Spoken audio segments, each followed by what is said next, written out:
Cool. Sorted. Yeah, can you guys hear me? Thanks for having me. Yeah, so we'll go away and start. I'll just share my screen.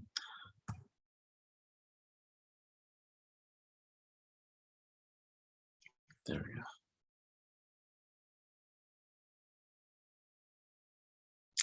Can you see my screen? Cool.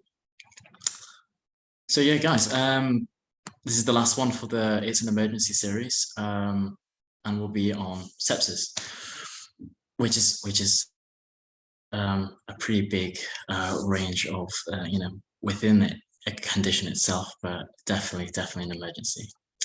So yeah, I'm an FY1 in Wiston Hospital, just outside of Liverpool in the UK, and this is with UIMS Hospital. So we'll just start with a few stats, just to start us off, just to know a little bit of background of how much it's affected, at least my country in the UK, and how much it can actually have an effect. So NHS England, our National Health Service here, has identified that sepsis is hugely concerning on a national scale, but it needs a lot of improvement for its care. But it's a severe infection, and it's one of the most common reasons for admission to hospital, perhaps the most common cause of inpatient deterioration. So these are pretty big numbers, pretty alarming. So at least 250,000 people suffer from sepsis each year, and the thought to claim, it's just an estimation, but it's 46,000 lives. But a lot of people think that estimation number, if you actually count in all the cases, give or take, it can actually go up to 67,000, which is huge, and that costs the UK £15.6 billion annually, which is huge, just for for this one condition that keeps getting patients in hospital. So first of all, let's start from the definition, the basics of what is sepsis. So the definition is something that is always asked by not only patients but even by colleagues. We sometimes ask ourselves, what actually is sepsis? Proper definition wise. So definition of sepsis is when the body's response to infection injures its own tissues and organs. So it's a life-threatening condition arising when the body's abnormal and dysregulated immune response to an infection causes organs to start failing. And this is something that's really important to know, is that you can't develop sepsis without the presence of an infection, which a lot of people always need reminding on, that it is, in the presence of an infection. And another thing to be mindful of is how to explain this to patients and their families. A lot of them hear sepsis or just want to know exactly, rightly so, they want to know what exactly is sepsis, and you have to explain it obviously in simple terms in the best way as possible. So knowing the fact that hopefully that they know basic biology, that we have an immune system, but you can say that normally our immune system fights infection, right? But sometimes for a reason that we don't know yet, it attacks our own organs and tissues. And if it's not treated immediately, then it can result in organ failure. And if not early enough, then possibly death. So with early diagnosis, we treat it with antibiotics. But we'll go into, obviously, that's like in simple general terms, we'll go into the detail of how we manage it and how we treat it. So just go into pathophysiology of it. So we all know, we're all in med school, or we're all doctors here, going through the pathophys, just step by step of the origins of how it actually happens. But we'll go through step by step just to make it easier. So step one, so the body's immune system, very basic biology, immunology. The body's immune response is triggered. So this is invaded by a pathogen, it invades through our immune system. White blood cells come to the rescue. So this is, they're sending the white blood cells to destroy invading pathogens. And these carry our weapons, our inflammatory mediators, cytokines, interleukins, tumor necrosis factor, interferons. These are the weapons that our body holds to attack these. But then step three happens, and these three things are the primary things that happen during this pathophysiology, which is the blood's vessels dilating, which is the vasodilation, capillary leakage, because from our small capillaries, they'll start to leak, they'll have these little holes, and you'll start to make tiny blood clots forming in the body. So with these three things happening at the same time, you can tell that it's not going to really make perfusion around the body very adequate, very smooth, with blood vessels dilating and then blood vessels leaking out of capillaries, and then clots. It's not going to get adequate perfusion to our organs. So things will go wrong. Continuing it, step 4, now, we've not getting enough blood to our organs now due to that infection, and due to those 3 things, it's causing dysfunction. Our organs can't function without that adequate oxygenated blood. They can't function normally. Metabolic acidosis now happens, so they don't need the blood that they need, but they can't get rid of the waste products now, and it starts to build up. So plus the kidneys, which is our filtration system, can't make enough bicarbonate to balance out that pH, and it will go into acidosis. So it'll lower the pH. And we can, so that's only if, sepsis, we've kind of already got sepsis now. Now, if it's continuing sepsis, we go into a thing called septic shock. We'll go into the definition of what septic shock really is. But it tends to be sepsis with a very low blood pressure, persistent low blood pressure or hypertension, after we've already given adequate amounts of fluid. Normally, when we have low blood pressure, we kind of give fluid resuscitation to get it back up again. But after adequate volumes and it's still low, that's when we're thinking about, okay, it's septic shock. And someone who has a lactate of above 2 after giving that resuscitation. So this usually triggers, critical care. We'll go into that, how to refer and how you escalate, basically. And then it goes to, this is like into the very severe stage, and hopefully by now critical care already knows about your case. Seniors already know about your case, and you're not hopefully managing this where it's multiple, where 2 or more organs are now affected, and they're not functioning at all, and it's getting really, really bad, and they're not getting the blood that they need, then it's starting to fail. It's very simple, they're just not getting the adequate perfusion to operate. So that's the general rough pathophysiology of sepsis. Now, just going back to what I just mentioned, septic shock and sepsis, a lot of people get confused about what it is. Really, the only difference is primarily that hypotension, but it's a subset of sepsis. It's where it's particularly profound circulatory and cellular metabolic abnormalities, which completely increase the mortality. It's really bad complication and an extension of sepsis. It's once it's continued, it's not been treated, and it's just getting worse. It's not only that it's continuing, but it's when it's getting completely worse and leading to that multiple organ failure, where they're starting to get pale and showing shock symptoms as well as sepsis. And at this stage, some patients may not respond to treatment despite your early intervention or diagnosis of what's going on, because it's gone so far in. It's already gone so far in at this late stage. When I was showing the steps, it's already got to step 7. And even if you recognize it early and start giving early intervention, it might be a bit too late, and they might not be responding quick enough. So you need to really escalate it to your seniors. So now the source of infection. One thing as a doctor you want to know is where it's coming from.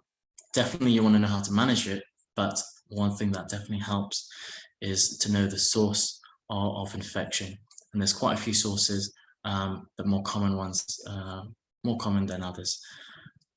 Starting with pneumonia or chest infection, definitely one of the most common ones causing sepsis. So this is infection of the lung tissue.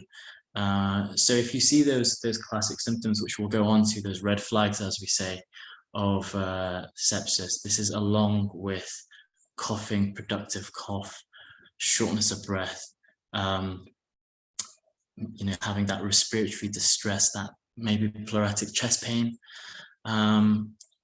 These are those symptoms that might trigger in your head to being like, okay, I think it could be a chest infection causing a chest sepsis. So you know where to target really. You still treat them as sepsis, but you know that's a chest causing sepsis. Next is urinary tract infection or UTI. So these are caused by the presence of microorganisms in the urinary tract.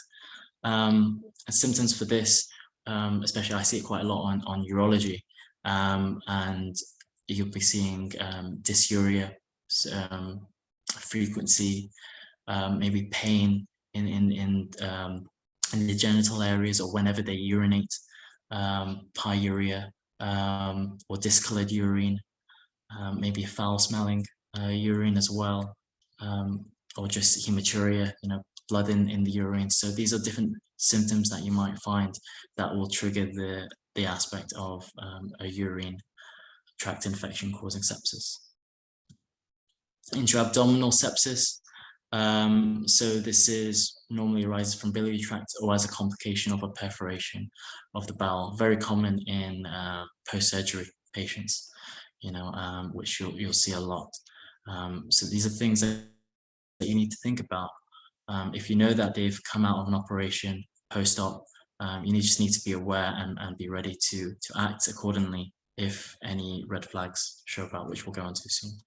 Cellulitis, any acute bacterial infection of the dermis or subcutaneous tissue, sepsis of unknown origin, a lot more common than you might think.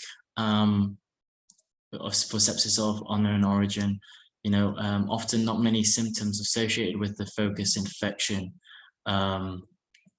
may be found until further investigation. So you might not know where it's coming from. A lot of people tend to write, chest versus urine or just sepsis of unknown origin, where we just don't know where it could be coming from, but they're showing signs of sepsis.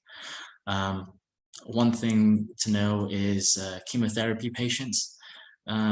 They can present with neutropenic sepsis. We'll go on, there's like one slide that I've put about that later, but neutropenic sepsis tends to be very common in chemotherapy patients, and they often remain as unknown origins, unknown sources of infection, because their immune system just can sometimes just not attack with the presence of low amounts of neutrophils. They just don't have the defensive system. And then others are meningitis, septic arthritis, which aren't as common, but obviously can still cause an infection leading sepsis. But definitely want to remember common ones: chest, UTI, and intra-abdominal. So always think, could this be sepsis? Especially as a junior doctor, always you want to be asking this question. And you're never wrong in terms of asking yourself this question. It's better to be safe than sorry. You want to recognize the red flags and think, could this be sepsis? It can happen to anyone, but it's always good to know who the people at higher risk. You'll recognize these categories. So infants and children, they're obviously growing. They've got weaker, smaller immune systems. Chemotherapy patients we've just mentioned, and those immunosuppressed, those who are pregnant, elderly, just generally patients who are frail. Post-op, we just mentioned recent surgeries in the past 6 weeks, and also anyone with indwelling devices that are actually like inserted into a patient, PICC lights, catheters. They can always trigger infection or cause infection because they're going inside a patient. So these categories, I'm sure everyone's seen these high-risk categories. We've seen it all the time.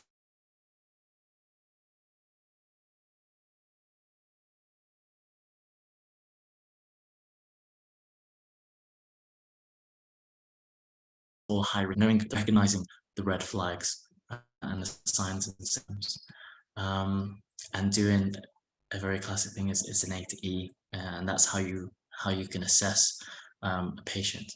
sometimes you'll be called by the nurses and they'll tell you about these, like certain symptoms, and then you can hit your head like, okay, is that a red flag? And then you think, okay, maybe I need to go see this patient in person and do a full-on A to E. You're not disregarding what anyone tells you, but it's always best to check yourself. But if you do hear a red flag, go straight away and see these red flags. So one thing for consciousness, I don't think anyone has time to actually do a proper GCS. You can do a GCS, Glasgow Coma Scale, but it's too long. It's a lot more easier to do. I'll be very impressed if you can do a GCS, but it's just easier doing an APU, which is responding to alertness, voice, pain, or just unresponsive. So seeing if they only are responding to voice or only responding to pain, then that's like a red flag. Acute confusion, high heart rate. It doesn't even need to be 130, even if it's sometimes. I mean, it depends. You can quickly just see your observations, your news score, and it'll already be classed as a 1 or 2 on the news score when it's above 100. So even when it's above 110, 120, 130 is the way when you get worried, why is that high? A temperature of more than 38 or less than 36. Most commonly, they'll have a fever during infection. We all know that, but there are some times where it goes less than 36. So what we call the cold sepsis. There's just some people respond differently. At the end of the day, it's abnormal. It's not normal to have a temperature of less than 36. You might not say, oh, it's not a fever, but it's not normal. And it's an extreme way that they're responding, their body's responding to this, whatever is causing it. So it's a trigger, it's a red flag. A big one, systolic blood pressure of less than 90. You'll see a lot of times patients with low blood pressure, and a lot of doctors just simply, look over it and think, right, just prescribe IV fluids, resuscitate them, give a bolus, see if it goes up, make them drink. A lot of times it's true. A lot of times that does work. It does get it up, but it doesn't mean that you should disregard it. You should know why it's going down, especially if it's a big drop, greater than 40 from their normal. See what's normal for them. Sometimes a low blood pressure is normal for them, and you're like, okay, I'm not worried. But try to find what's their normal, and then seeing that trend. It's always important to see the trend. And lower than 90 is low. A high respiratory rate, a normal respiratory rate is 12 to 20, so greater than 25 is high. Means the shortness out of breath. If they've got a rash, not always very common, but cyanotic. This is a big one. This is very key. Maybe it's because I'm in urology, I see this a lot. Yeah, I think so. If they've not passed urine in the last 18 hours. See, this is something that I've seen a lot of people actually also miss when asking questions about the signs and symptoms. It's because it doesn't come up sometimes on the OBS score, on the news score. When you're asking for observations, it's just to ask, how often have they urinated? Today, yesterday, when was the last time they urinated, and how much? If they've got a catheter, look at the back.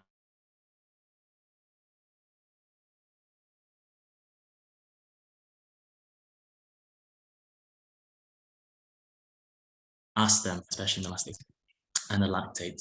So that's something that you're going to need to do yourself if it's not being done already. So the rest is the things that you can ask, or you can find out from the news, which is new early warning signs, the observations. But the lactate is something that you need to do yourself. So that's taking a VBG, a venous blood gas, or an ABG if someone's done it for some reason.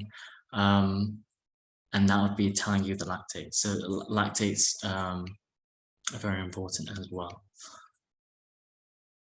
And if they've had any recent chemotherapy, these are all really important red flags. So how do you acutely manage it? How do you acutely manage sepsis? Once you've seen the red flags and you've made a potential diagnosis, a rough diagnosis of sepsis, what do? You do the classic sepsis 6. I don't know if any of all of you have heard of this, or yeah, and I didn't hear about it during med school much at all, but it's so useful. I heard it like I think at the end of my med school, but it's so useful, and it's something that if you take anything away from this presentation, take away Sepsis 6, which I'll go through. So Sepsis 6 is these 6 things, which is taking blood cultures and bloods, monitoring the urine output, giving them IV fluids, giving them general antibiotics according to trust guidelines, taking their lactate and giving them oxygen. So these are very, very important. A lot of people say it's take 3, give 3. You're taking their bloods and taking the blood cultures to be sent off to the lab. You're taking the result of their urine output, and you're taking their lactate from a VBG. That's 1, 3. And then another 3 is you're giving them oxygen, you're giving them general antibiotics, and you're giving them IV fluids for resuscitation. And they're all very important. Why? So blood cultures, they're essential because of you're trying to find the source of infection, right? You need to do that before giving the antibiotics, because once you give antibiotics, the antibiotics are what? They're already trying to attack and fight against whatever infection is going on. So, you know, if you give antibiotics before taking the blood cultures, that's it. You can't find the source of infection.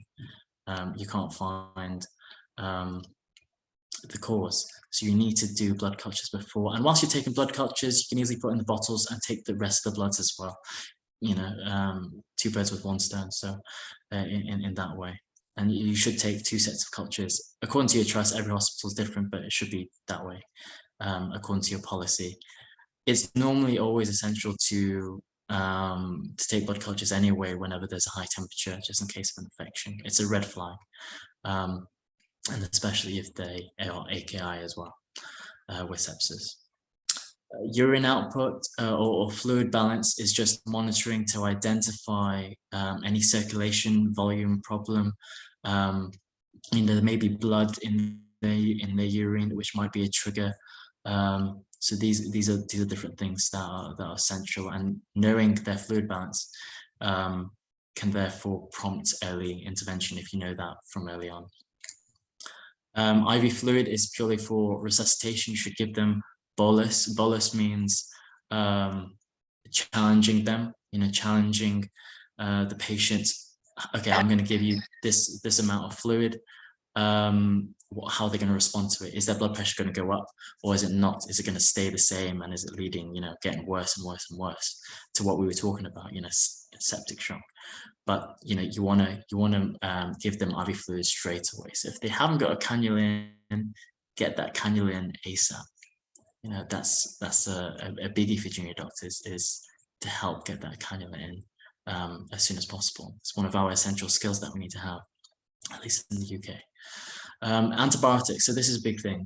It all depends on your trust guidelines, differs from different hospitals, but it tends to be, you know, for a urine causing sepsis will be, you know, gentamicin, but sometimes for chest, there's different ones that you can always check your trust guidelines, and there's general antibiotics. It could be gent, met, and amoxicillin, but it's always according to your trust guidelines. You just follow them and you know which ones to give. And if you really don't know, then look at MicroGuide. MicroGuide app is really useful. It will have the antibiotics there, because at the moment, you know, you're treating sepsis. It's an immediate emergency. Yeah, you don't know exactly what's the cause, so there are general antibiotics to treat these. You know, better ones for chest, better ones for urine. And if you really don't know, then obviously ask your seniors, ask the staff around you. They can give you advice. They do know a lot of things. Everyone knows about how to manage sepsis. It's a requirement, but this is essential so you don't go blank. And taking lactate is important, because in sepsis, it has a clinical and statistical significance, lactate, especially in predicting mortality. It shouldn't be greater than 1. But in sepsis, you know, it's a red flag when it's greater than 2, especially with infections. So it really gives us that good prediction of how bad they are.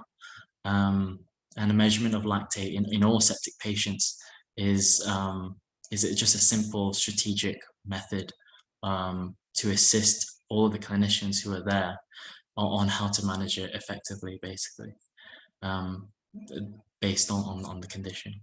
And oxygen is an obvious one. You know, they're going to be short out of breath. The body function isn't, the organs aren't getting adequate blood now. They're not functioning properly. So you're going to need to help out this patient. The patient can't breathe and get enough oxygen on their own. So it's always good to straight away get the oxygen mask on and adjust to how much oxygen that they require. You can put it on to 15 liters in a non-rebreather if you want at first, and then start weaning it down accordingly. There's nothing wrong with starting at the highest and going down. You can do that. Some people are afraid of starting so high, but you can, and you can, you know, titrate it down.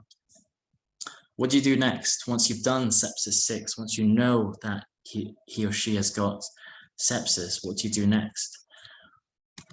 You reassess. You always reassess to know what you've done, making sure have you done the full sepsis 6? Have you cleared have you checked the observations? Have you done the right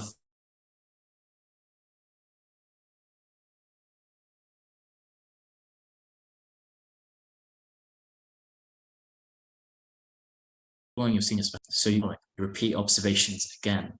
You monitor urine output. You know, you obviously can't be standing by this bit, especially if you're on call. You know, if everyone had sepsis, then you wouldn't be going anywhere. But if a patient has sepsis, you can't be there the whole time. You've got a job, you've got other patients to do. You got to prioritize. If this is really acutely important and you haven't done everything on the tick list, then stay there and get the job done. But once you've done that, reassess, repeat the observations. If you've called and you're now in the waiting game, then just monitor urine output, tell the nurses, repeat the venous gas, and check what the lactate is, you know, because you checked what the lactate was before when you did venous gas. It can change straight away, you know, after giving fluid resuscitation through the IV cannula. So check it again, always reassess. Things can change, things could get worse. So it's always good to check. Sometimes have come and they've checked and they're like, nothing's wrong. And you didn't recheck and it's like, oh, they've got better. And sometimes the worst happen, you know, you didn't recheck and one of the results have gone even worse and they need to be escalated straight away because someone didn't reassess. So reassessment is so key. After delivering sepsis 6, the patient still has, in this scenario, a low blood pressure still, even after giving them fluid resuscitation. They still have a reduced level of consciousness after fluid is given. They still have a high rest rate. Lactate is not reducing, it's still above 2. Or if general, you know, the patient is still just critically ill at that time, even after you've delivered sepsis 6, you know, you've taken the 3 and you've given the 3. If they're still in this condition, you're thinking about the multiple organ dysfunction and you need to escalate immediately. This is where it's very good to ask the question, are they for critical care? Every hospital has a critical care team. It might be called different things, you know, HDU, ICU, ITU. The critical care team, you need to refer to them immediately. They have the power to reject, of course, but you're never wrong to ask the question if they are for critical care, for their potential review and admission under their care. You know, maybe hopefully a senior's already asked you this, but like once you've got senior help for treating an acute patient. But if this is still happening, where they're still deteriorating, still got signs of sepsis and nothing's working, this is definitely where you go. You may need further resuscitation, assisting breathing, you know, where they can't breathe on their own now, and vasopressors to maintain that low blood pressure. This was the thing we were talking about before with chemotherapy patients. It's a different category of sepsis called neutropenic sepsis. So this is where you've got the symptoms of infection and their chemotherapy patients, so which they've had chemotherapy in the last 4 weeks, and you start sepsis 6 straight away. But you should also follow the chemotherapy and neutropenic sepsis pathway. It's just something for you guys to be aware of, that this is a category that you need to check their full blood count and see that number of neutrophils, see if it is very low. And these are the symptoms, so we already know about the temperature, the sweats, the chills, abdominal pain, diarrhea, vomiting, urinary symptoms, cough. It's the general, sepsis, septic symptoms, but the main key thing here is knowing the fact that they have had chemotherapy in the last 4 weeks, and you've seen on their recent full blood count that the neutrophil count is less than 1. That shows that they haven't got much of a defense mechanism now. They haven't got these neutrophils defending them, attacking their infection. It's less than 1. They haven't got many now. They're very vulnerable, very immunocompromised, and they can deteriorate. And the prognosis isn't very good. Neutropenic sepsis, it can deteriorate very quickly. And these patients tend to look very well. However, they can dramatically deteriorate within minutes. So don't delay on treatment, on awaiting results. That's a very, very key point that a lot of people sometimes tend to do is not action or be active with management because they're waiting for a result. And it's true, sometimes we can't do anything until we know something. But you don't want the patient, to deteriorate. You should always be ready to manage and intervene, because waiting results, you can't rely on lab results to come back in time. You can't. Sometimes it takes long, or sometimes it's lost, or sometimes the sample has failed. Sometimes it coagulates, or it's just not enough in the bottle that you sent off. It happens, and it's really frustrating. But you just can't wait for those results, and you have to act. Always think of the worst case scenario. So in this case, when you have a patient who's showing those symptoms, think of sepsis, worst case scenario. You will never be told off for this. You're doing the safe thing by following these guidelines, by following sepsis 6. You're doing the right thing. So, recap. Definition, we went through what sepsis was. We went through the stages, the 7 steps of the pathophysiology of how an infection can lead to sepsis, and what happens if sepsis is continued. It can lead to septic shock, and if that continues and causes the patient to worsen and deteriorate, then it can lead to MODS, which is that multiple organ dysfunction syndrome.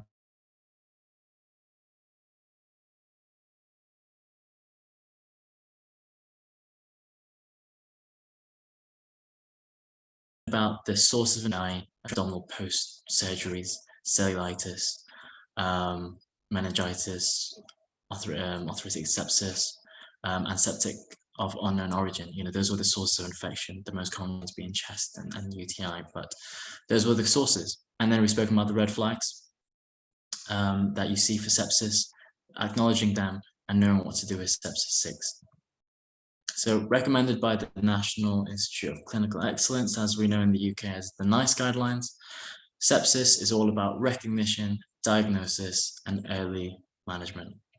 I just realized, sorry, it's really dark on my screen, but it's right, you can still see me, that's fine. Yeah, so it's all about recognition, diagnosis, and early management. It's all about realizing and intervening early. The earlier the better. It prevents all those later steps, later complications of the patient deteriorating. You have to intervene. You have to realize these red flags and start sepsis 6 as early as possible, within the 1 hour of you diagnosing it being potentially sepsis. It has to be within an hour, because that's how quick they can deteriorate. That's how quick the infection can spread and cause your organs to deteriorate.